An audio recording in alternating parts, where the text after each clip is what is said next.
No Saber Direito desta semana, o assunto é direito desportivo. Neste curso, você ficará por dentro de temas relacionados à justiça do desporto, contratos e resoluções de controvérsias no esporte brasileiro. As aulas são com o professor Leonardo Andreotti.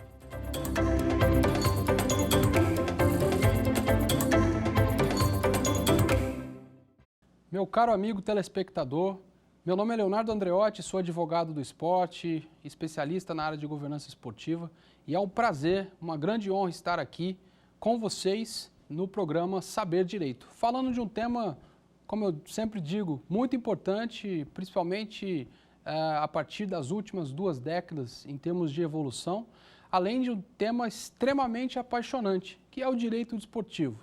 Envolve o direito, envolve o esporte, grandes paixões para todos nós, ou pelo menos para todos nós que atuamos nessa área, nesse cenário de tamanha especialidade, de tamanha especificidade.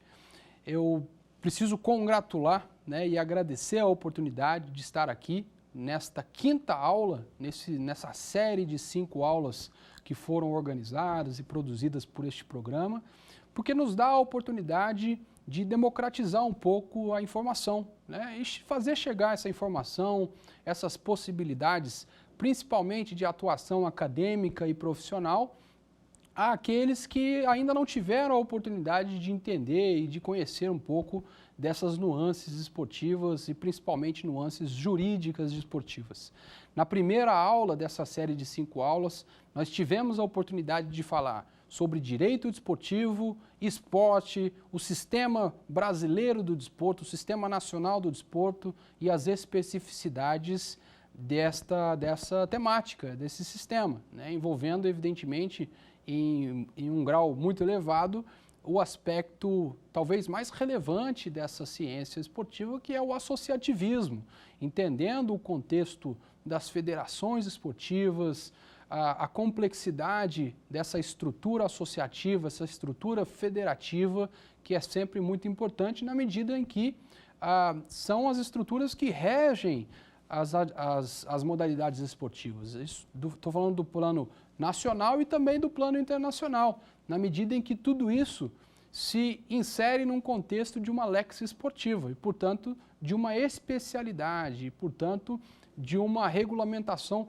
muito específica e que justifica, portanto, um tratamento muito específico a este cenário jurídico desportivo. Então, a primeira aula foi extremamente importante, principalmente em termos de base e de conhecimento dessa especificidade como um todo, que nos propiciou falar na segunda aula de um tema tão apaixonante quanto outros dessa sistemática. Aliás, vale recordar que o direito esportivo ele dialoga e interage com outros ramos do direito, como é o caso do direito administrativo no desporto, o direito do trabalho, o próprio contrato especial de trabalho desportivo é um exemplo disso, um exemplo muito contundente, o direito civil, direito penal, direito tributário, dentre outros ramos do direito que propiciam essa interlocução. E o direito desportivo disciplinar, eu estava dizendo justamente sobre a justiça desportiva, é talvez o ramo mais puro do direito desportivo,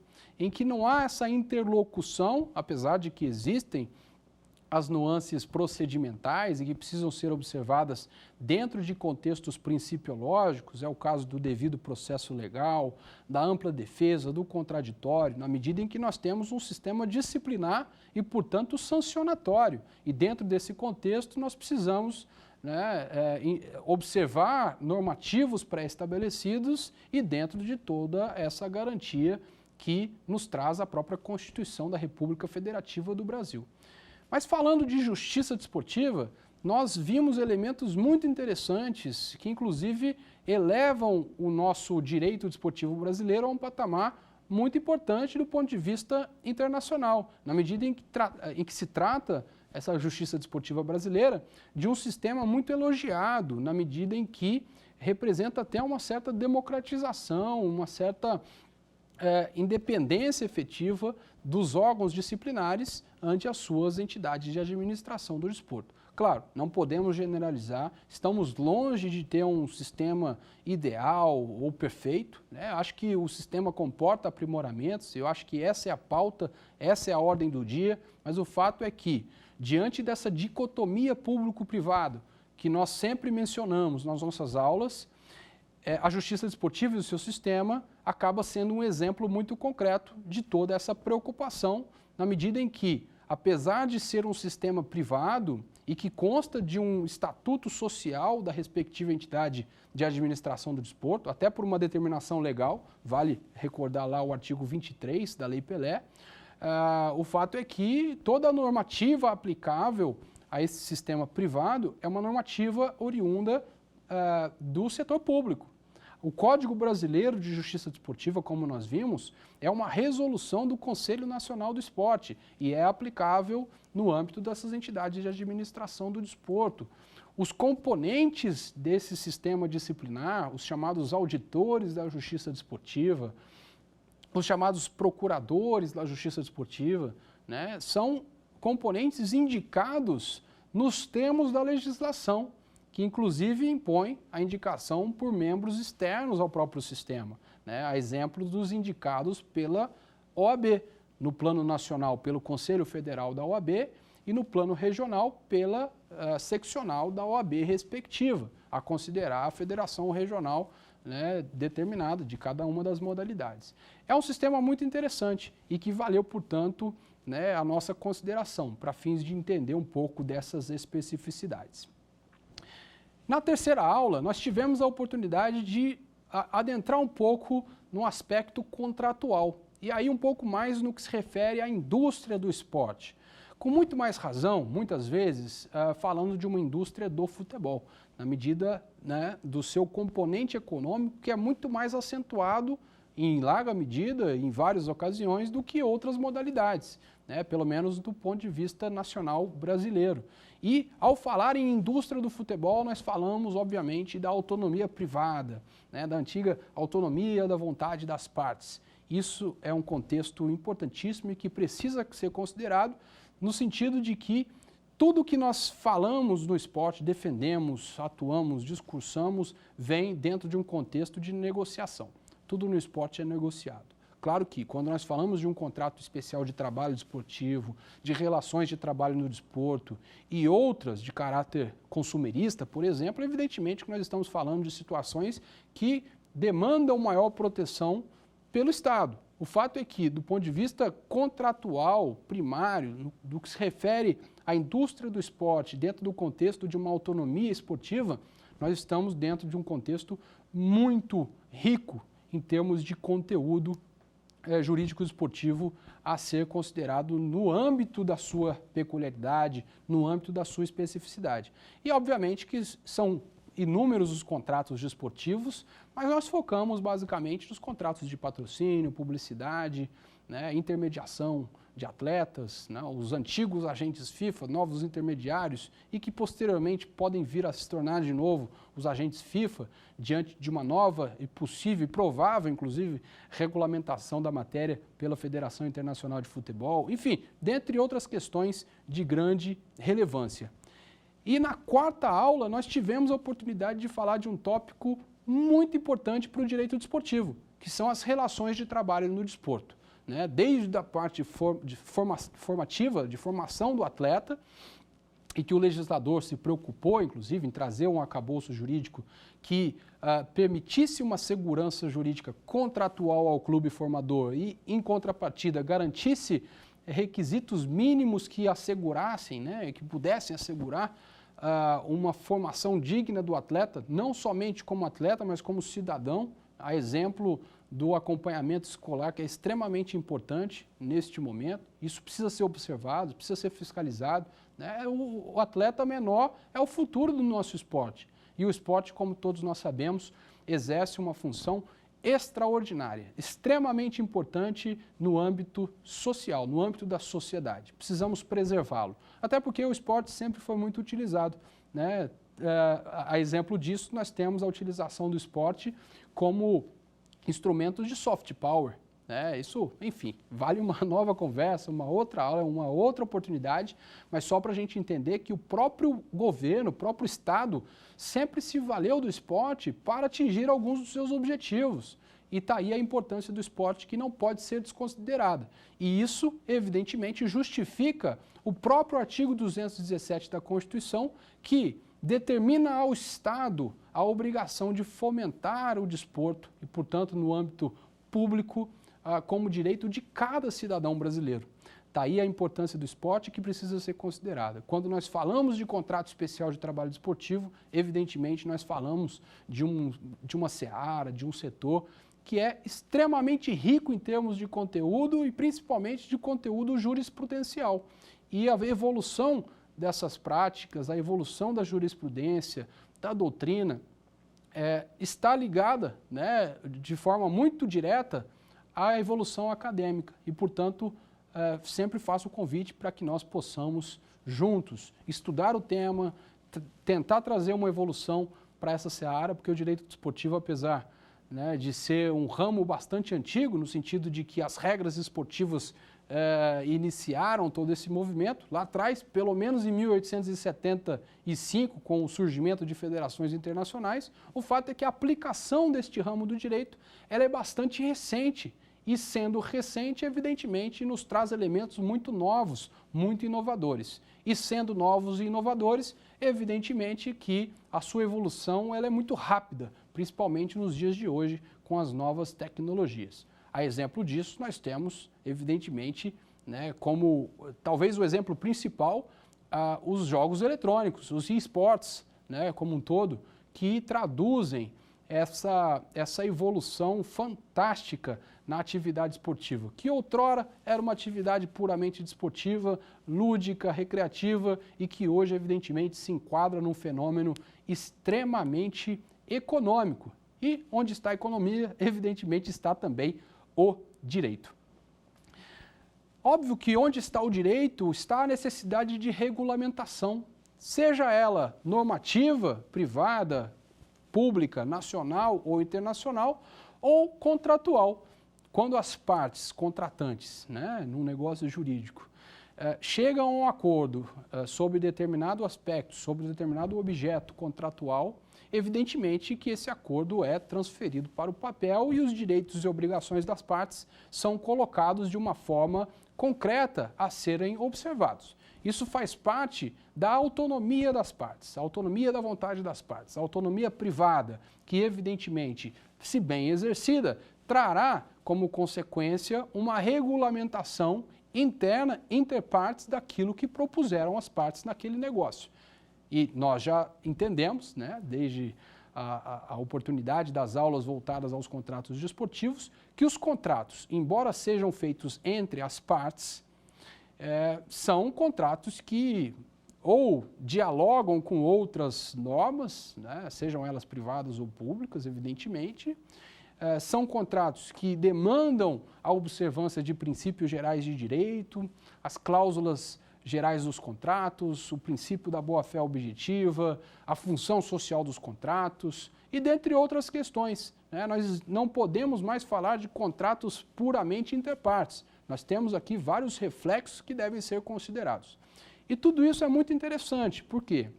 Porque as partes elas vão acordar sobre aquele objeto e, evidentemente, que esses interesses contrapostos, né, dentro de um caráter sinalagmático do contrato, em que a prestação de uma parte encontra equivalência na contraprestação da outra, é feito dentro de um contexto de consensualidade. E, portanto, as partes estão ali imbuídas de um propósito maior, que é, dentro do contexto de consensualidade, de buscar trazer de forma contratual, formalizar no contrato aqueles objetivos. E, portanto, a pacificação, né, ela ainda é desnecessária, porque as partes estão imbuídas desse propósito.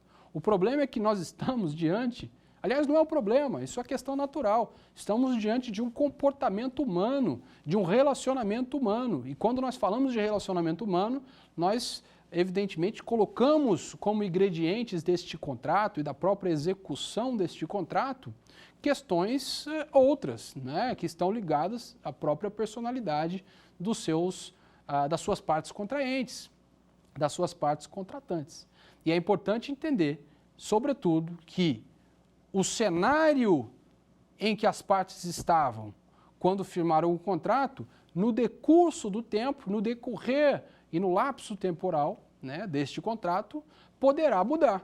E quando mudar, evidentemente, ou de forma bastante provável ou possível, um determinado conflito pode gerar. E este conflito precisará ser resolvido por essas partes. Quando nós falamos em resolução de conflitos, basicamente, vem à mente a ideia de uma prestação jurisdicional. Aqui vale o conhecimento básico no sentido de que existe um princípio e uma norma positivada no plano constitucional, no sentido de que as partes têm o direito de ação, portanto, o direito de aceder ao judiciário. Portanto, existe a inafastabilidade do controle jurisdicional de algo que é levado pelas partes para apreciação, em virtude de uma lesão ou de uma ameaça de lesão a direito. E, portanto, a prestação jurisdicional, que até então era visto como um monopólio do Estado, o poder de dizer o direito, eu diria, a forma mais tradicional de solução de uma controvérsia, de solução de um conflito. E as partes que se enquadrem nessa situação buscarão, evidentemente, resolver os seus conflitos no âmbito do poder judiciário, através das medidas cabíveis, das medidas respectivas. O fato é que o poder judiciário diz o direito, mas não é o único a fazê-lo. Claro que existem controvérsias do ponto de vista doutrinário, basicamente, no sentido da possibilidade de outras esferas, mormente esferas privadas, também dizerem o direito. Em outras palavras, para ser um pouco mais técnico, será que órgãos privados, e aqui eu estou falando muito mais da arbitragem, como método heterocompositivo de solução de controvérsias, será que a arbitragem ela pode se prestar a dizer o direito? Ela pode prestar a jurisdição? Será que o árbitro teria jurisdição ou a jurisdição seria um monopólio do Estado, juiz, do Poder Judiciário? Essa é uma questão que ao longo do tempo sofreu no bom sentido uma evolução e evidentemente que hoje não há problema algum praticamente se falar que na arbitragem os árbitros ao emitirem o seu laudo arbitral, a sua sentença arbitral, acabam prestando a jurisdição de certa forma. Isso é uma questão doutrinária, uma questão que é controversa e evidentemente não é objeto do nosso aprofundamento. O fato é que o que se entende hoje é que o monopólio do Estado em dizer o direito já não pode ser visto dessa forma, na medida em que existem outras formas de resolução de controvérsias e principalmente em matéria desportiva, diante das especificidades e das peculiaridades que nós tão bem conhecemos e tão bem estudamos no decorrer das aulas dessa série de 5 aulas desse programa Saber Direito. É importante a gente entender que existem os métodos de solução de controvérsias, métodos heterocompositivos, ou aqueles que se compõem pela própria vontade das partes. Basicamente, eu estou tratando de método heterocompositivo, ou seja, aquele conflito que não é resolvido pela composição das partes especificamente, mas por um terceiro, e eu estou separando esse método heterocompositivo em arbitragem e prestação jurisdicional e poder judiciário, de uma forma geral. Eu vou colocar isso de uma forma genérica, apenas para fins acadêmicos, para que a gente possa entender. Enquanto que os autocompositivos, por exemplo, que são a mediação, a conciliação, são métodos que não há... existe, de certa forma, a interferência de um terceiro, isso é evidente, isso faz parte da própria natureza desses institutos, mas esse terceiro, ele não vai decidir a questão. Quem decidirá a questão são as próprias partes, dentro de um contexto de autocomposição. né? A diferença, inclusive, entre mediação e conciliação está no maior ou menor grau de influência, de participação, de interferência desse terceiro na condução de toda essa questão, né? Esse profissional acaba sendo um profissional que tem um certo tato, um certo talento para uma aproximação das partes. As partes que vão, de certa forma, né, a partir dessa aproximação, chegarem a um acordo, a um mútuo acordo. Isso é evidentemente uma forma de pacificação de conflito muito adequada. O fato é que muitas vezes nós precisamos de um terceiro para decidir esse conflito. E esse terceiro, dentro desse método heterocompositivo, pode ser o Estado juiz, vou colocar aqui o Poder Judiciário, ou o particular. E aí nós temos o exemplo da arbitragem. E quando nós falamos de arbitragem, nós estamos falando de um método alternativo de resolução de controvérsias, né, de resolução de disputas, de conflitos. Aliás, para alguns autores, para alguns doutrinadores, citando aqui pelo menos, né, o professor Carmona na USP, esse método ele é mais do que um método alternativo de resolução de controvérsias. Ele chega a ser, inclusive, um método adequado de resolução de controvérsias. E eu acredito que essa definição ela se enquadra de uma forma muito aderente às especificidades do esporte, né? Se nós entendemos que a arbitragem, né, e aí entrando no estudo da arbitragem propriamente dita, ela acaba que surgindo dentro de um contexto ou como consequência, como corolário das especificidades da lex mercatória e, portanto, lá no comércio internacional, nós, com uma comparação não fidedigna, mal comparando, nós podemos entender que nos mesmos moldes da lex mercatória, a lex esportiva justifica também um tratamento diferenciado e, portanto, a solução alternativa e, portanto, adequada de conflitos de natureza desportiva. E, portanto, a arbitragem, eu diria que está muito ligada aí, e de forma aderente às especificidades do esporte.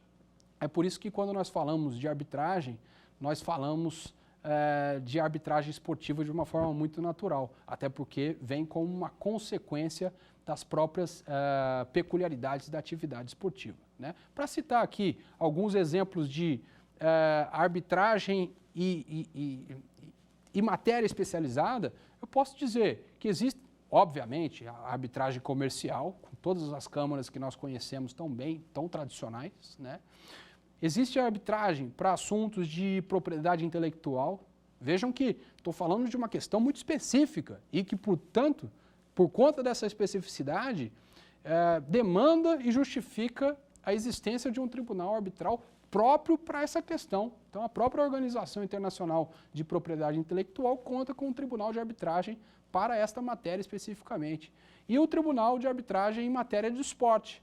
Claro que a arbitragem não é só um tribunal, só uma câmara, um órgão. Podem ser vários, né? Vai depender muito da escolha das partes, especificamente sobre aquele tribunal que, a partir dessa escolha voluntária, assumirá essa competência, e, portanto, através de uma convenção, nós chegaremos lá, para decidir o conflito estabelecido ali, né, ou oriundo de um contrato entre as partes, ou oriundo da relação entre as partes. Então, a questão da arbitragem, ela está muito ligada, portanto, à especificidade daquela relação.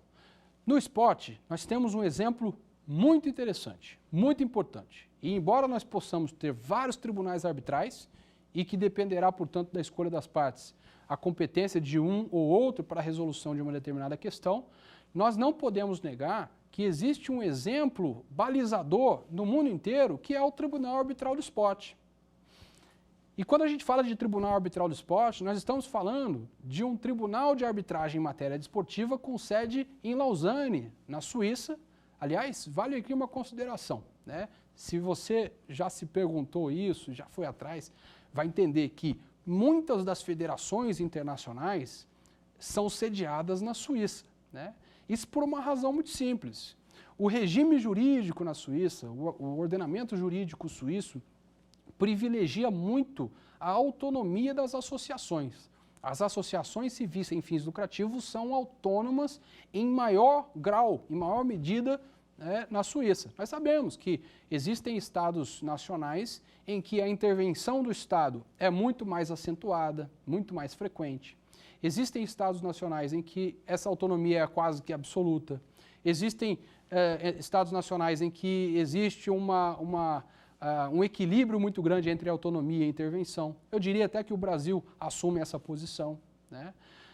E existe a Suíça, em que até pela sua qualidade, pela sua história, é um país de fato bastante neutro. Então existem ali várias federações internacionais que, por conta da garantia da sua especificidade e da sua autonomia, buscam sediar as suas atividades na Suíça, justamente por essa razão.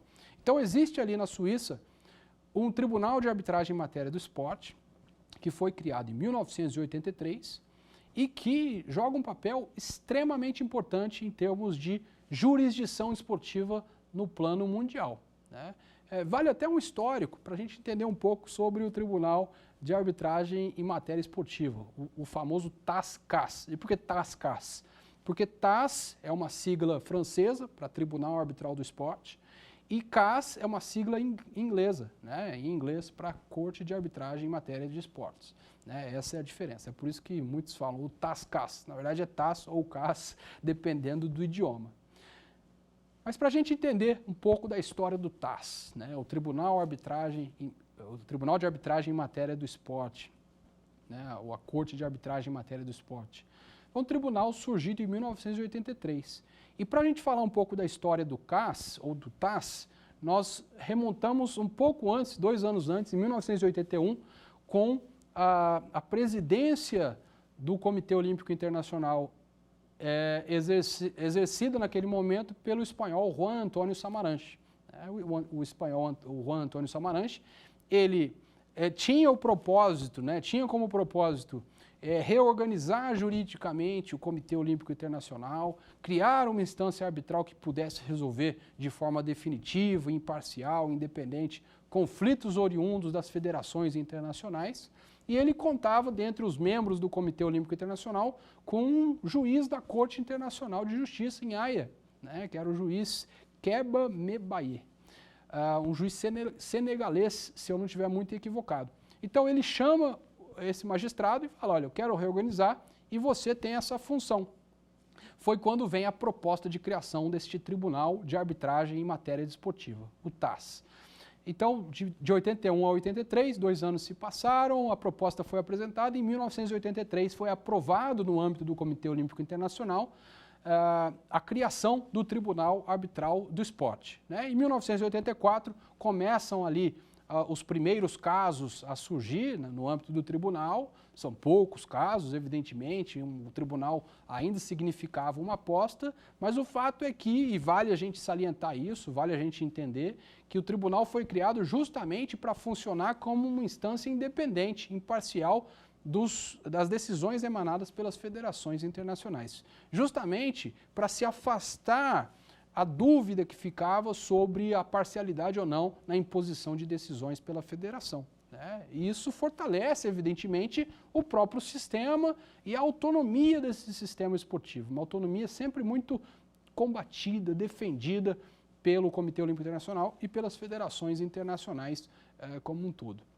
Mas voltando em 1983, esse tribunal arbitral ele começa as suas atividades em 1984, um ano depois, e ao longo do tempo foram surgindo demandas. Em 1993, portanto um ano depois, surge uma questão muito interessante envolvendo a Federação Equestre Internacional, o caso Gundel, e vale a pena, né, para vocês telespectadores pesquisarem esse caso, porque ele significa uma parcela bem significativa da história do próprio Tribunal Arbitral do Esporte. Mas de uma forma superficial e bem objetiva, eu diria que este caso foi o caso que balizou a própria normatização do Tribunal Arbitral do Esporte. Por quê?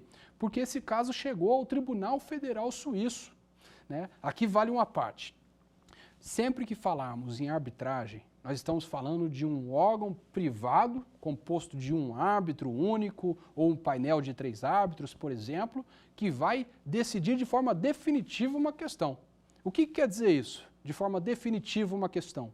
Significa dizer que não há recursos a instâncias superiores, como é o caso do processo jurisdicional. E, portanto, isso traz uma vantagem da arbitragem, que é a celeridade na definição da controvérsia.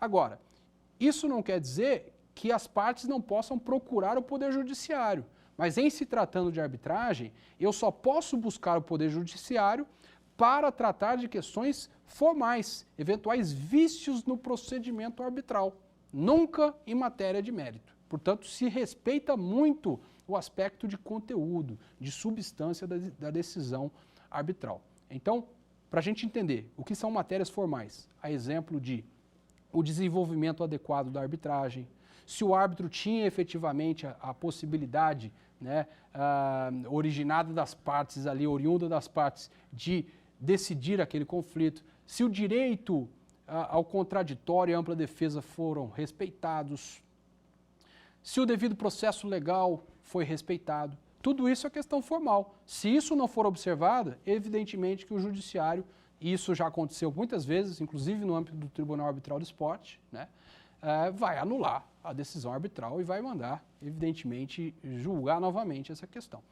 E foi o que aconteceu naquele momento, com um recurso ao Tribunal Federal Suíço, que, analisando o laudo arbitral e todo o procedimento, disse, olha, neste caso não há problema algum, mas eu vejo aqui uma fragilidade, porque se o Comitê Olímpico Internacional figurasse como parte no procedimento, evidentemente que, em sendo o mantenedor do tribunal, o criador do tribunal, isso traria um vício bastante sério e grave em termos de parcialidade. E, portanto, nesta hipótese, certamente o laudo seria nulo. Né? Então, o Tribunal Arbitral do Esporte, evidentemente o Comitê Olímpico Internacional, vendo aquela situação, acatando aquela sugestão do Tribunal Federal Suíço, promove uma certa regulamentação de todo o seu arcabouço normativo interno na cidade de Lausanne, na Suíça. A história nos diz que, a partir, portanto, de 1994, né, esse caso Gundel foi realizado, organizado e efetivado em 1993, e em 1994 o tribunal sofre uma reformulação. Cria-se o Conselho Internacional de Arbitragem em Matéria Esportiva, portanto uma fundação de direito privado suíço, e uma fundação que teria, portanto, a tarefa de manter e gerir o Tribunal Arbitral do Esporte. Portanto, a partir daquele momento, afasta-se o Comitê Olímpico Internacional, né, para afastar a eventual parcialidade a ser arguída em uma causa. Isso era perfeitamente possível diante do movimento olímpico e diante de todo o sistema esportivo que nós conhecemos. E, a partir da criação desta fundação, né, que tem em sua composição 20 membros, aliás, uma curiosidade, um dos membros do Conselho Internacional de Arbitragem em Matéria Esportiva, ministra Ellen Grace, né, ex-presidente do Supremo Tribunal Federal e a representante brasileira no ICAS, que é o Conselho Internacional de Arbitragem em Matéria Esportiva. Portanto, um conselho que tem a função de administrar o Tribunal Arbitral do Esporte e mantê-lo, né, sob as formas que nós conhecemos, considerando os termos do regulamento específico, do Código de Arbitragem em Matéria do Esporte do TAS. Vale lá um acesso ao site do Tribunal Arbitral do Esporte para entender um pouco mais desses procedimentos, desses históricos e desse arcabouço normativo. Nesse sentido, o tribunal altera, portanto, toda a sua normatização e em 2003, portanto, 10 anos depois, né, se deparou o tribunal com um outro caso de grande relevância, o caso Lazutina e Danilova, que foi parar também no Tribunal Federal Suíço. E nesse caso, envolvia a participação do Comitê Olímpico Internacional. Então, finalmente, o Tribunal Federal Suíço pôde avaliar uma situação em que, de fato, havia a presença do Comitê Olímpico Internacional, agora sob regras distintas. E ao avaliar as regras, o procedimento e tudo aquilo que foi feito no caso, né, independente do rigor excessivo da norma e da decisão tomada naquele momento, o fato é que o Tribunal Federal Suíço, sem fazer esse juízo de valor, em termos de mérito, em termos de substância da decisão, analisou do ponto de vista formal, todo o procedimento e entendeu que o procedimento foi feito de uma forma correta. Naquele momento, em 2003, coloca-se uma pá de cal em toda e qualquer dúvida acerca da parcialidade ou imparcialidade, né, do tribunal para a solução dessas questões de natureza esportiva, e o tribunal finalmente ganha a sua maioridade, a sua maturidade para se consolidar como uma instância extremamente importante em termos de jurisdição desportiva internacional, portanto no mundo todo, no que se refere à atividade esportiva. Isso é muito importante, até pela unificação da jurisprudência, né? Vamos colocar isso em termos de jurisprudência, até porque isso faz evoluir o sistema. Isso é muito relevante. Relembrando, 1983, a criação do tribunal, 1993, o caso Gundel, 2003, caso Lazutini e Danilova, e a partir de então o tribunal se consolida como um grande tribunal arbitral de esporte, verdadeiramente independente, imparcial e que presta um papel, joga um papel, né, e presta um serviço extremamente relevante e importante para o esporte no plano internacional. E além de prestar esse serviço relevante e jogar um papel importante no plano internacional, serve de modelo, e um modelo absolutamente rico de detalhes, para que os estados nacionais possam aderir.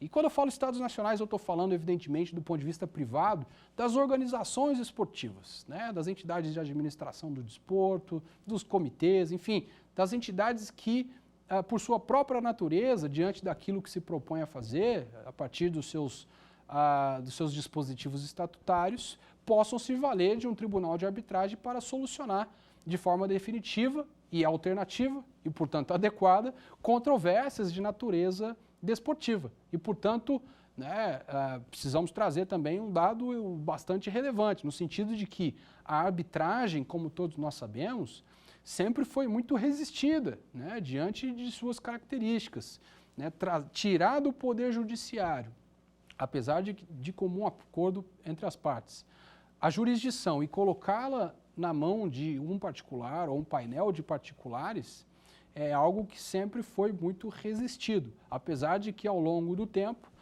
essa resistência foi dando lugar a uma certa evolução. Se a gente puder citar alguns exemplos, né, de evolução e de quebra de resistência, nós podemos chegar, por exemplo, ao Código de Processo Civil em sua última reforma, a própria reforma trabalhista em sua última modificação, a própria lei de arbitragem em sua última reforma, com elementos que favoreceram o florescimento, a evolução do método arbitral de resolução de controvérsias. No âmbito trabalhista, a gente sabe que, até então, apenas conflitos de ordem coletiva eram passíveis, né, de uma certa forma, de uma solução por via arbitral.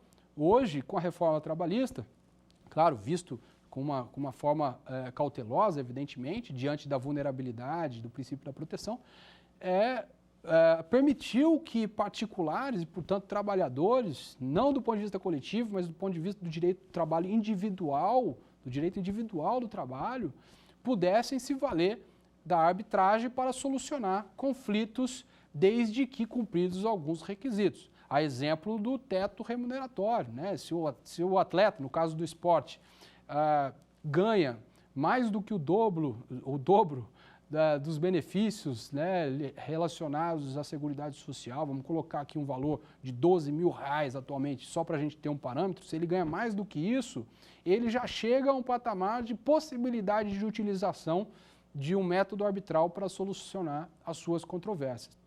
Isso representa, evidentemente, uma evolução, né? Se isso será bom, será ruim, ou também a experiência vai nos dizer. Mas o fato é que a evolução da arbitragem, ela é notória, ela é sentida e no esporte ela ganha uma relevância extremamente importante.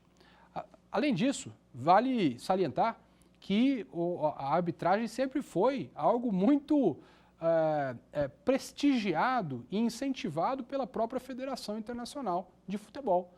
Nós sabemos que em muitas das situações, claro, e não todas elas, né? Não estou falando, por exemplo, de relações de trabalho no desporto, em que as partes podem, evidentemente, buscar o Poder Judiciário, se socorrer do Poder Judiciário para dirimir as suas questões. Mas muitas das situações puramente desportivas são, pela FIFA, proibidas de serem discutidas no âmbito do Poder Judiciário de determinado país, né? Da Justiça Ordinária. Isso causa espanto na medida em que não deixa de ser uma afastabilidade do controle jurisdicional. E na Constituição da República Federativa do Brasil, isso é inadmissível. Então a questão é, a FIFA muitas vezes traz punições a clubes ou atletas ou a terceiros que se valham do Poder Judiciário para dirimirem conflitos de natureza disciplinar, por exemplo. Na medida em que trata-se de uma questão puramente esportiva e deveria ser considerado apenas no âmbito federativo, associativo, respectivo. Isso é um grande problema, porque se por um lado nós temos a Constituição que garante a inafastabilidade do controle jurisdicional, por outro nós temos a FIFA que dentro do seu sistema consegue impor sanções àqueles que violam os seus próprios normativos, ainda que esta violação seja oriunda de um exercício constitucional de um direito. Então, essa é uma questão que demanda reflexões extremas e muito complexas, e que, na minha opinião, eu posso até já adiantar aqui, atrai como consequência um dispositivo na Lei Pelé que deveria ser revisto, inclusive. De uma forma geral, nós sabemos que a Justiça Desportiva ela é competente para analisar conflitos de natureza disciplinar, e que se envolvem dentro de competições esportivas. E apenas depois de 60 dias ou apenas depois de esgotados as instâncias da Justiça Desportiva reguladas em lei é que se poderia acceder ao Poder Judiciário, sem prejuízo de toda essa questão envolvendo a FIFA, evidentemente, que o legislador nacional não tem nada com isso e ele evidentemente vai fazer cumprir a Constituição. O problema é que as partes podem aceder ao Judiciário e fica sempre a dúvida, qual é o limite de atuação do Judiciário? É o limite formal, como na arbitragem, ou é o limite um pouco mais extenso, dando a possibilidade ao magistrado de adentrar ao mérito da questão julgada na Justiça Desportiva? Se o cartão amarelo foi aplicado de forma correta, se o cartão vermelho deveria ou não ter sido aplicado, é uma questão a ser considerada. E não existe uma resposta pacífica, não existe uma resposta clara, apesar de que, na minha opinião, está muito mais voltado aqui para aspectos de natureza formal, mas não está claro. Isso não é o que diz na forma como diz, por exemplo, a lei de arbitragem. E nesse sentido, nós poderíamos resolver o problema se no artigo 90C da Lei Pelé, o legislador permitisse que, após esgotadas as instâncias da Justiça Desportiva, as partes pudessem se valer da arbitragem para solucionar de forma definitiva esse conflito de natureza disciplinar. Acontece que o legislador foi na contramão e disse que não, questões disciplinares não podem ser passíveis de solução por via arbitral e, portanto, devem ser passíveis de solução apenas da Justiça Desportiva, mas desconsiderou, evidentemente, a inafastabilidade do controle jurisdicional e o problema permanece. Se nós permitirmos, assim como acontece nas federações internacionais e no Tribunal Arbitral do Esporte, que um órgão arbitral possa julgar em última instância, claro, em determinados casos, podemos colocar barreiras, evidentemente, para não banalizar, mas conflitos de natureza desportiva, talvez nós chegássemos a uma solução ideal, na medida em que a própria FIFA adepta, ela incentiva a utilização pela arbitragem. Até porque a preocupação da FIFA tem como pano de fundo a celeridade nas decisões, a definitividade, até porque não se espera que uma competição esportiva tenha o seu resultado definido por um judiciário depois de tanto tempo, quando a competição demanda essa celeridade natural da própria dinâmica da atividade esportiva. Isso é importante ser considerado. Mas falando de arbitragem, no final das contas, o que é a arbitragem como método alternativo ou adequado de resolução de conflitos e como é que ela se desenvolve?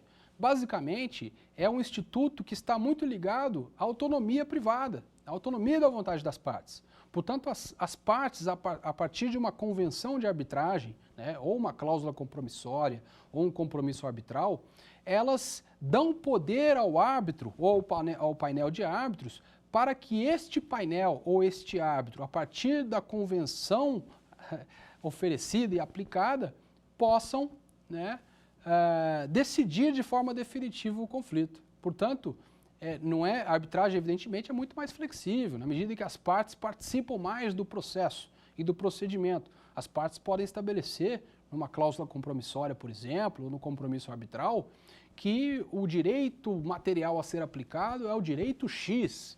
O direito processual, porém, será o direito Y. E muitas vezes as partes podem determinar ou estabelecer de comum acordo que o conflito seja decidido por equidade, né? Em linhas gerais, o que seria isso? Basicamente dizer ao árbitro, ao painel de árbitros, decida com equidade, com senso de justiça, sem se valer de qualquer norma.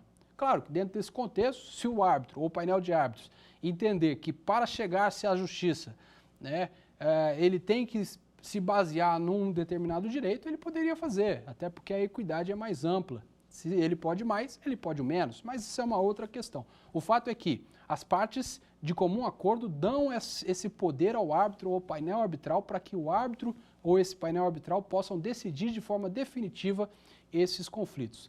Diferença da cláusula compromissória, compromisso arbitral, que são espécies da convenção de arbitragem.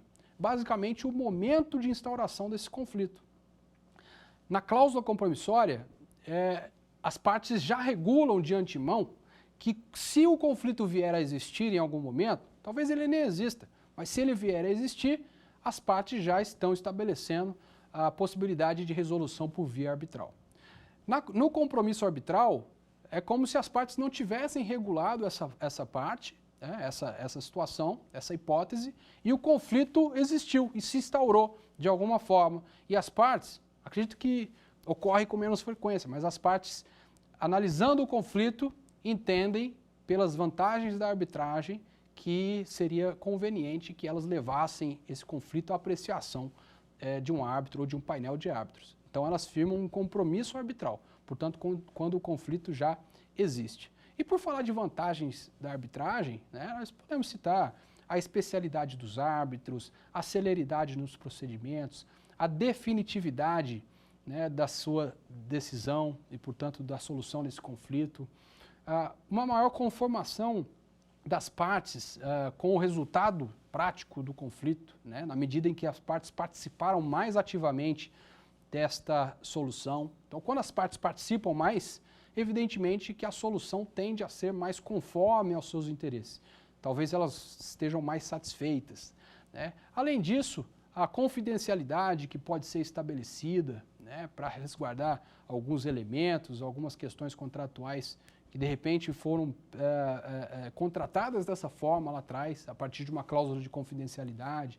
Enfim, dentre outras questões que demonstram a vantagem da arbitragem. E no Brasil, eu posso dizer com dados, eu vou colocar aqui de uma forma geral, evidentemente, que na atividade esportiva, a arbitragem até 2, 3 anos atrás era muito pouco utilizada, né? Não sequer me lembro de um caso que tenha ficado notório pela utilização da arbitragem para ser solucionado dentro de uma perspectiva contratual. Mas nos últimos 3 anos os procedimentos foram ocorrendo. Isso em larga medida a partir da inauguração de uma Câmara privada, não de arbitragem, apesar de que existe uma controvérsia em termos de conceitos, né, em termos de natureza jurídica, mas de uma Câmara interna no âmbito da Confederação Brasileira de Futebol.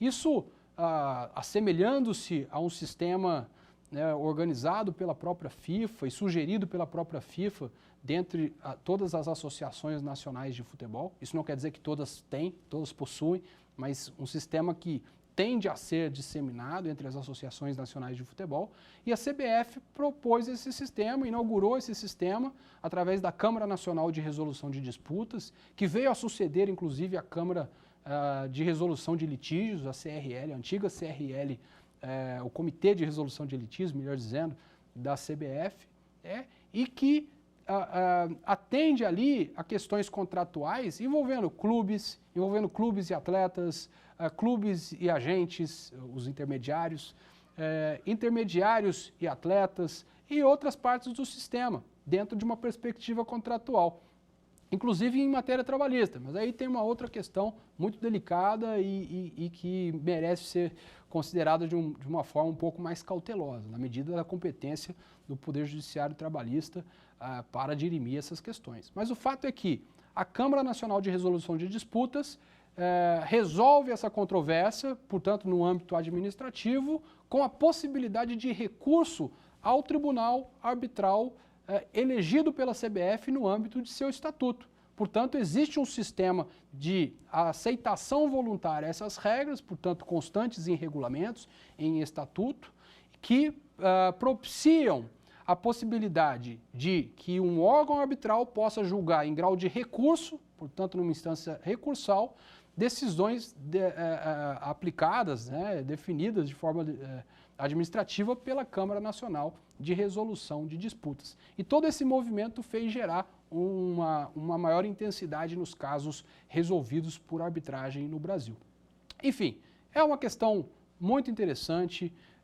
O próprio site da CBF é muito rico em termos de conteúdo, em termos de regulamentação, né? O próprio regulamento da Câmara Nacional de Resolução de Disputas, Regulamento Nacional de Transferência, Regulamento Nacional de Intermediários, depois o próprio regulamento de arbitragem esportiva, hoje do Centro Brasileiro de Mediação e Arbitragem, que é a Câmara hoje elegida pela CBF para funcionar como instância recursal, o regulamento específico para procedimentos de recurso, porque são procedimentos distintos. Uma coisa é levar diretamente ao órgão arbitral, outra é levar indiretamente via recurso de uma decisão emanada por um órgão interno de uma federação. Enfim, são vários os fatores que demonstram a especificidade dessa área, a adequação do método arbitral para a solução dessas controvérsias e a grande paixão que isso gera, né? Até porque é uma questão muito nova, muito inovadora, que vem encontrando uma evolução ao longo dos últimos 2, 3 anos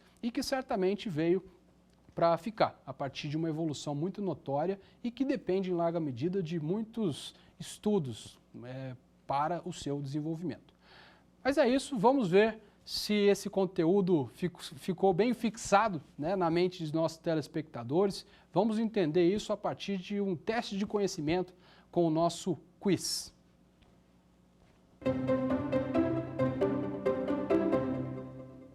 É método heterocompositivo de resolução de conflitos, exceto a arbitragem, a mediação, processo jurisdicional, processo disciplinar?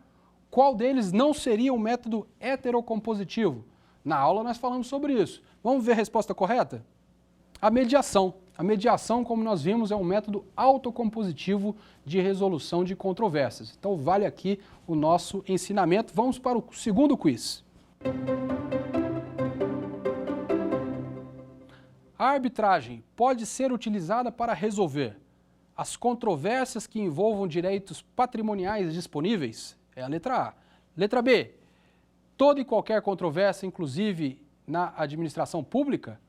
A letra C, as controvérsias contratuais esportivas? Ou a letra D, as controvérsias contratuais esportivas, desde que previstas em lei?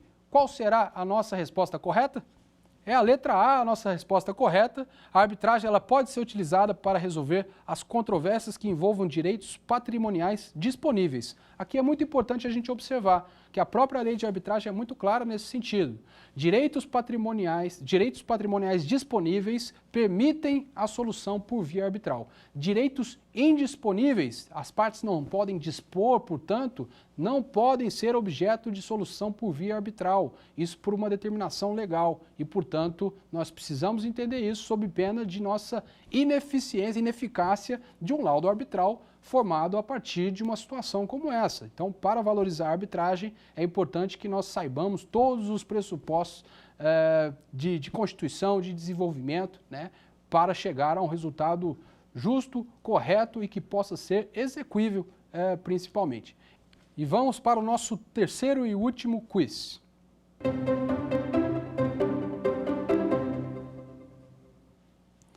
A convenção de arbitragem é A. Convênio entre as partes que prevê a utilização da arbitragem. B. Gênero do qual são espécies a cláusula compromissória e o compromisso arbitral. C. A convenção de arbitragem é regulada pela Lei 9.615 de 1998. Ou D. Nenhuma das anteriores. Qual será a resposta correta? A resposta correta é a letra B. A convenção de arbitragem é o gênero da qual são espécies a cláusula compromissória e o compromisso arbitral, como nós falamos exaustivamente no decorrer da aula, no sentido da aceitação voluntária das partes, né, e submissão a este método alternativo de resolução de controvérsias que vem encontrando uma evolução fantástica no âmbito do esporte, em outros âmbitos, evidentemente, mas no esporte, sobretudo, diante das suas especificidades, diante das suas peculiaridades.